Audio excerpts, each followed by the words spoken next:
Hello friend, this is Paper Kitty. Welcome back to my channel. Today I want to just show you what I'm up to. And basically what I have going on here is these itty bitty rosettes that I've made out of the little strips of 12 by 12 scrapbook paper that we cut out. This is a 6-inch one because I cut them in half, and in this case I think it's a little thicker, or maybe not. This is about the size. And that's going to make these little bitty tiny ones turn out to be about 1 inch. And so they're like little inchy rosettes. They're super cute. Use is a whole strip like this. Now this strip is a little thicker than this one, so I may end up doing the whole 12 inches in one rosette because it's going to turn out to be a bigger rosette.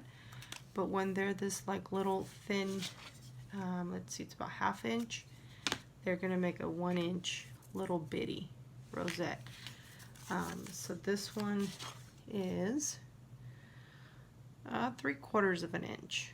So that's what I have here. And what happens is if you do half of this, then it's not going to be long enough for this thickness. But for these that are a 1/2 inch, you only need to use like 6 inches, and that should be enough. So I'm going to go ahead and put these to the side for a second and go ahead and get this little deal here, which is a dual tool here that basically it's a cutter. It cuts paper right here. It's got that blade. I don't use it often because I don't always use it properly, and the paper might get jammed in there and then it just rips it really badly. So I don't love it.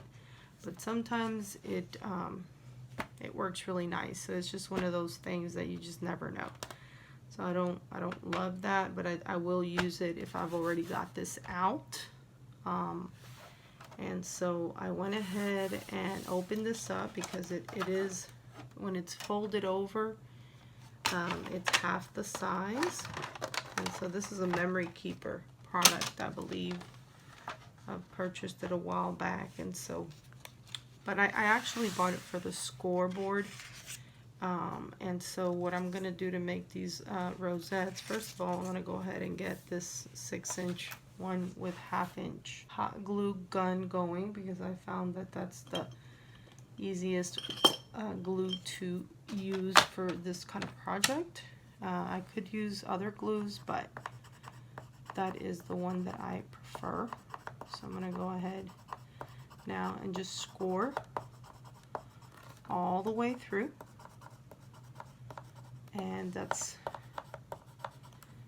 how I do it. I know some people have dies, and I've considered getting one, but I guess I don't know yet.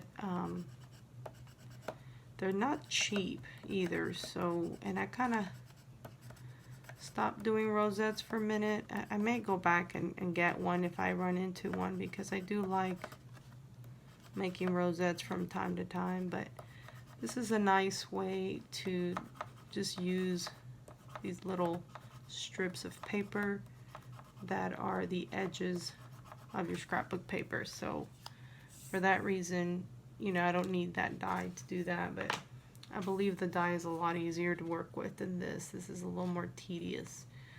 So I guess for that reason I would want to probably get that.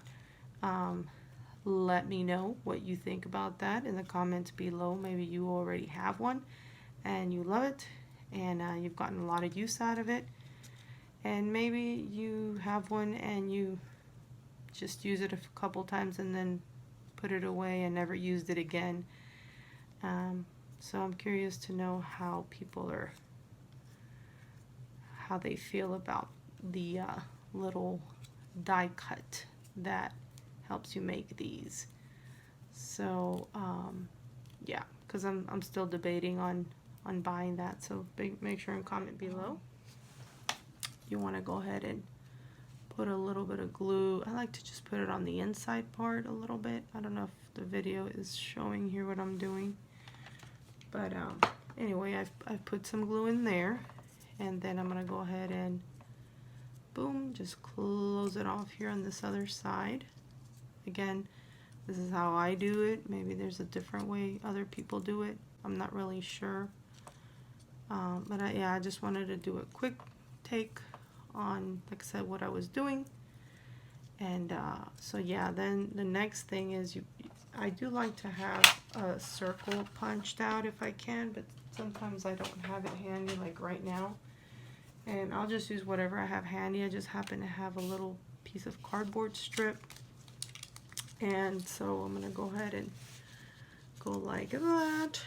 And so I've basically scrunched it up down here, and then now I'm going to put the glue on this deal here.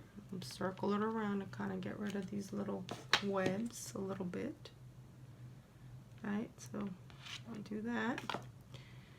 And then I'm going to go ahead and do that again, this time on the glue, on top of that little paper. So I'm going to hold it there for a second and just kind of make sure it's nice and tight, and just hold it down a little bit longer so that we have a good hold. And that should do it. And so that, I think, has come out pretty cute. I don't love the way this bit is showing here, but I think I'm going to go ahead and cut it out anyway. So I'm going to do that now.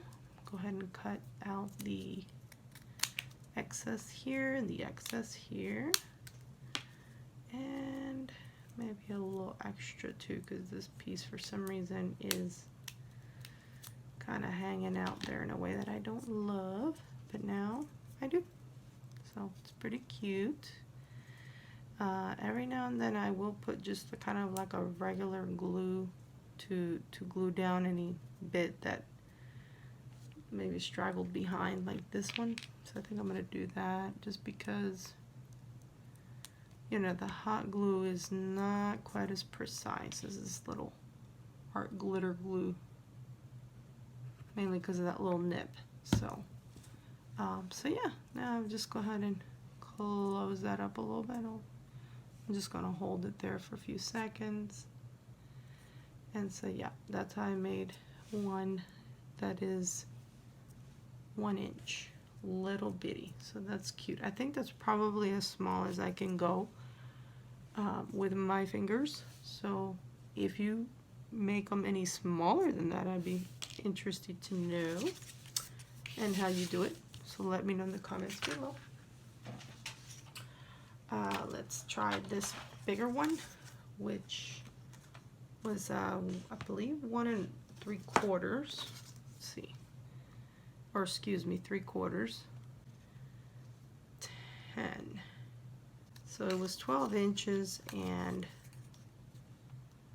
I cut this piece out because it says She's Magic, and I believe that's the name of that collection, and I just love the way it looks like that, so I want to be able to use that.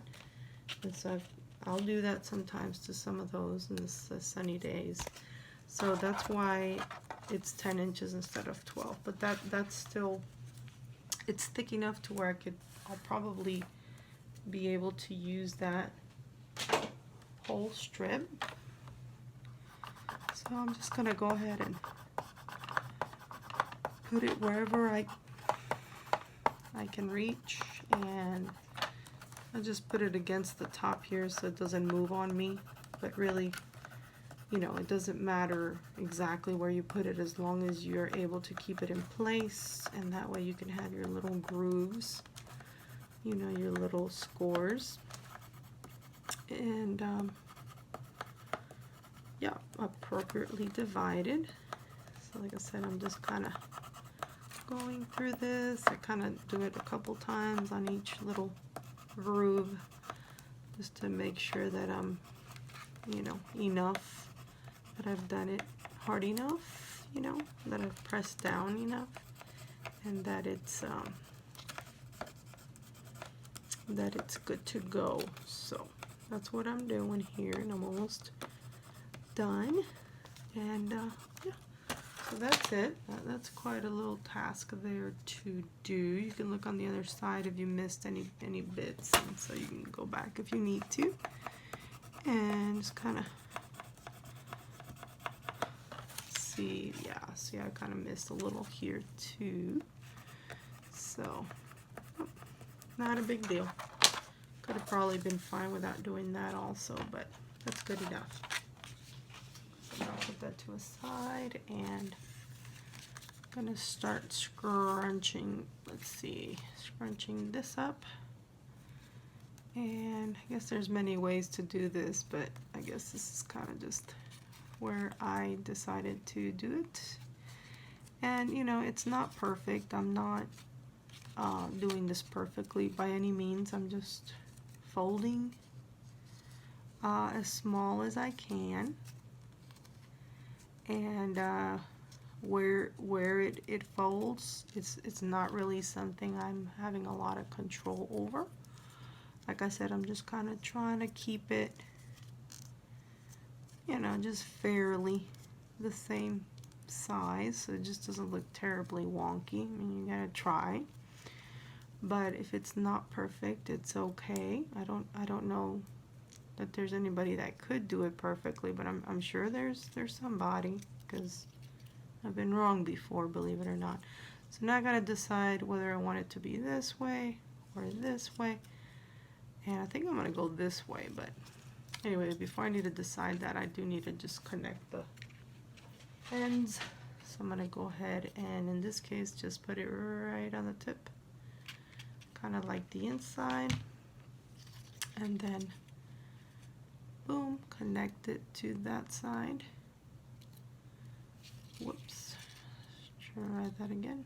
I think I'm gonna go ahead and do it this way. So again, I don't have any little circle. I usually like to have a little like circle punch to put it on, and I don't have that in front of me. And so I'm gonna go ahead and kind of say something like this will do. I think that'll be a good thickness, right? So then I'm gonna go ahead and do it like this, and now that I've kind of got it shaped up a little bit, go ahead and hold it down with this finger here so it'll kind of shaping, and then I'm gonna go ahead and put some glue down right in the middle here.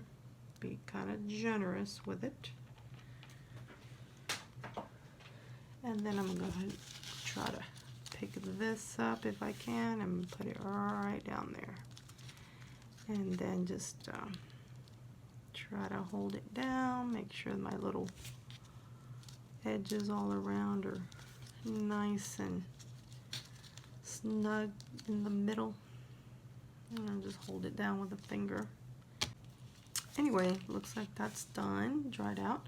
And so obviously this is bigger, overlaps it, but you can just go ahead and go back in and cut the, you know, excess so that you can't see it from here. You know, you can always go back to the back, and you know, if you want to decorate the back or put like a nice little circle punch so it'll look cuter, you can do that afterwards. But and like I said, ideally you want to go ahead and just be ready and have that. I just wanted to pop in and just do a quick video. And I know, you know, a lot of people, like I said, I know they already know how to do rosettes, but other people might think it's a neat idea to use the little scraps, those little borders that you get from your scrapbook paper, and just thought it would be a nice reminder and or good idea to do something with those. And so this is one thing you can do with it. This is a little bigger. Obviously it turned out to be 1 1/4 inch, just the width that we were talking about. So that one came out a little bigger just because it was a little thicker, and also I left it a little longer. It was a 10 inch in length. So these are the little bitties that are 1 inch. That's what we got. Anyway, I thought that just looks really cute. I don't know what projects I'm going to put that on. I can put this on a junk journal, or just do more embellishments, and I have been working with some embellishments, so I may do that with them. I just add them, you know, to layer more on my little circle embellishment. So yeah, you tell me in the comments below, what do you think I should do with these, how I should use them. So if you like this video, give me a thumbs up. If you would like to be part of the Paper Kitty family, I invite you and I thank you. Please hit the subscribe button and the notification bell so that you will know when I have a new video for you. Thank you so much. Love you so much. Love you so much. And I will see you in the next one. Bye now.